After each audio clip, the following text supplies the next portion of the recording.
I'm a big fan of old browser games. I used to play a lot of them when I was a kid, and while most of them were buggy or repetitive, they were still a great way to kill some time while you were at school or when you were stuck at home. I have many fond memories of sitting at the computer with my friends and laughing and showing each other the games we found on random websites.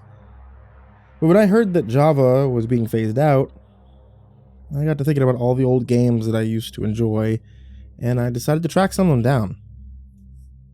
I went to Reddit to see if anybody knew any sites that still hosted the games of my youth, since many of the sites that I'd found them on were now lost to time. A few of them suggested Newgrounds, that was a place I was familiar with, but a dozen of other sites also came up. These were smaller places, which made up for their lack of showmanship with a vast selection of retro Flash games. I started clicking on them, basking in the nostalgia for a while, and losing myself in the simple pleasures of these often simple games.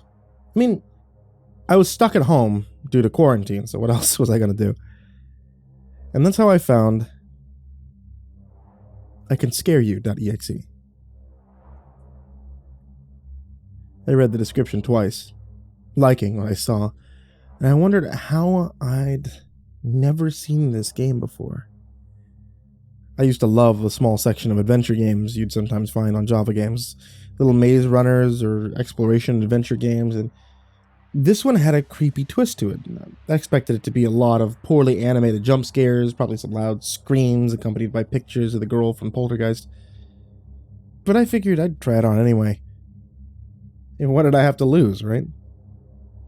I loaded it up, and I was greeted by something similar to the screensaver from Windows 95. For those of you unaware of the concept, screensavers were used back in the day to stop our monitors from screwing up and freezing in place. Windows had many iconic screensavers.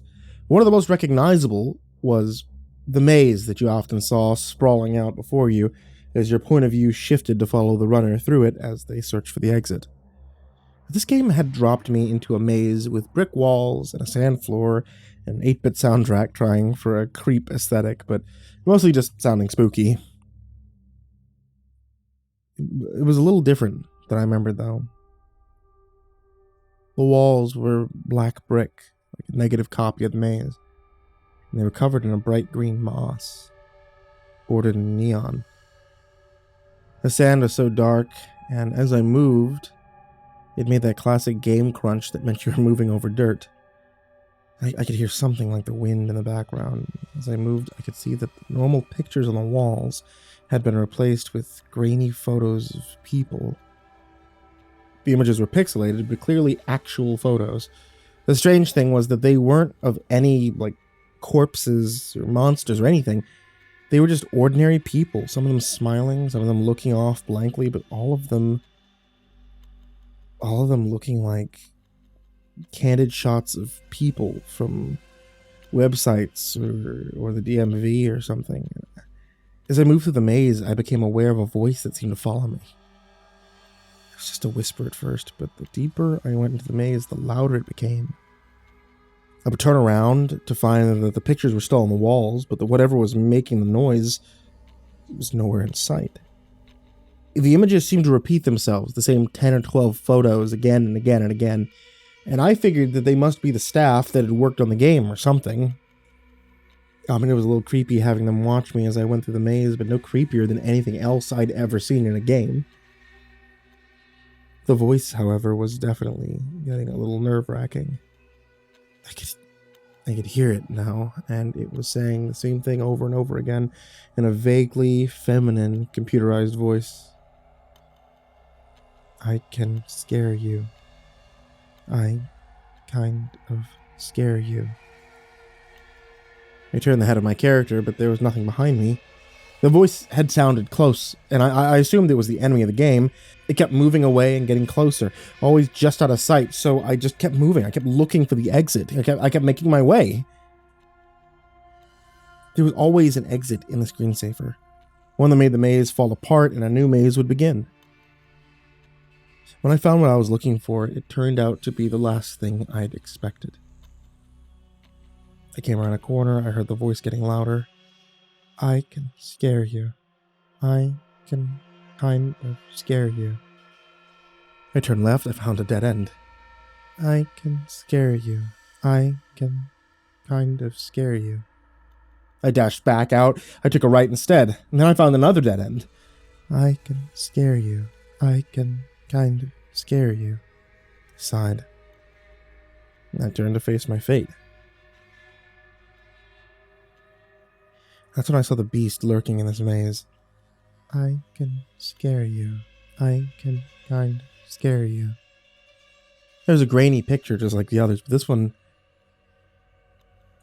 moved, and it was far from bland recreations like the other ones had been.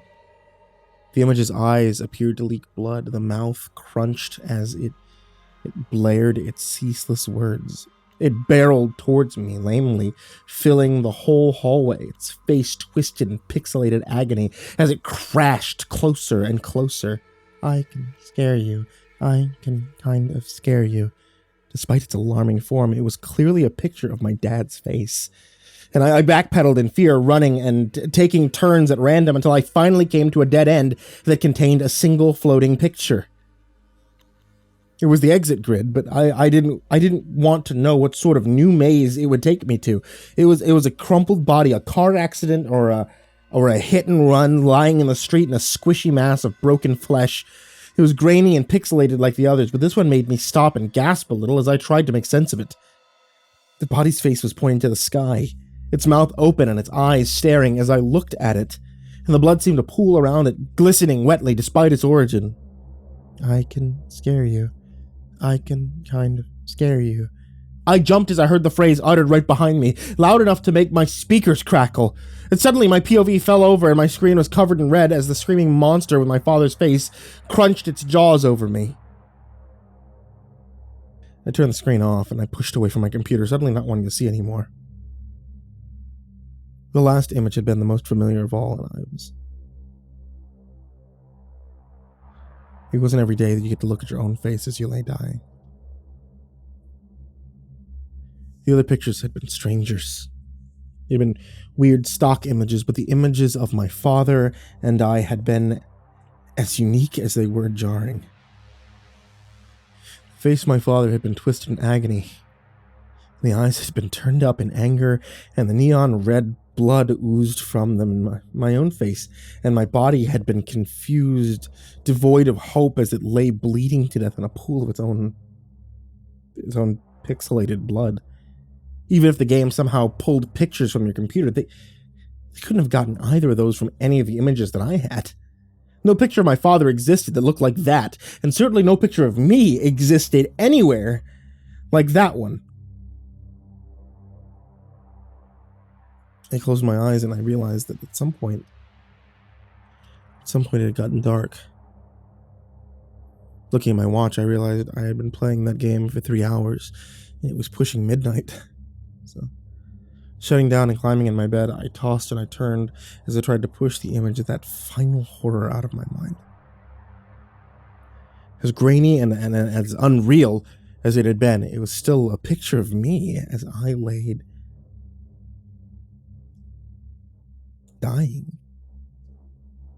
How did they have that? Where did it come from?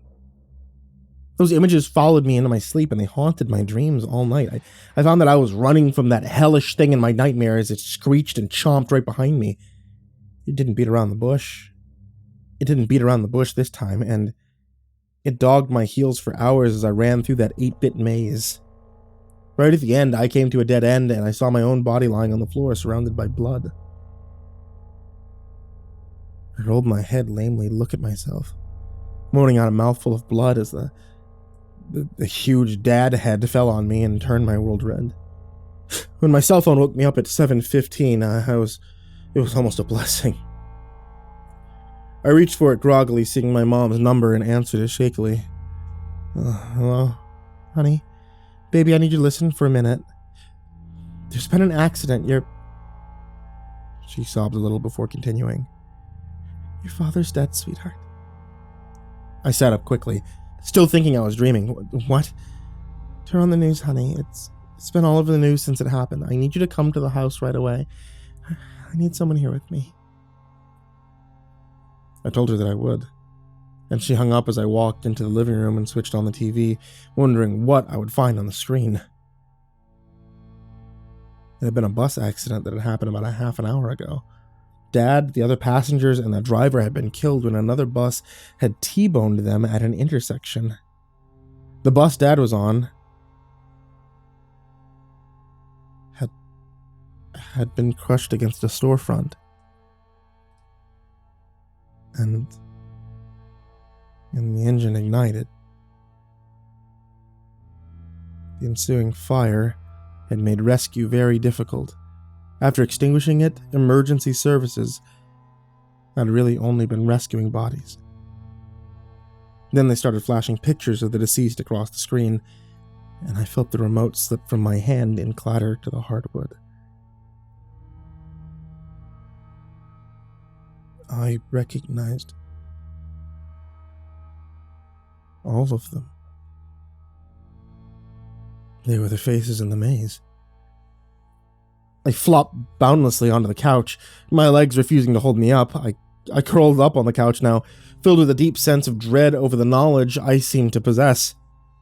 Everyone I'd seen in the maze last night, they were dead. They were dead all except for one. I had seen my own contorted face as I lay broken on the floor of that 8-bit maze. If everyone I had seen there was supposed to die today, why had I seen my picture? I hadn't died. I was clearly alive. For now, people keep calling me, but all I can do is hunker down on my couch and wait. Waiting for my own fate to come and sweep me off the board as well.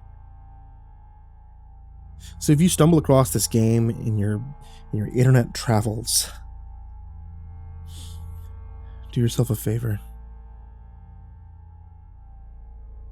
Don't play it. I wish I never had.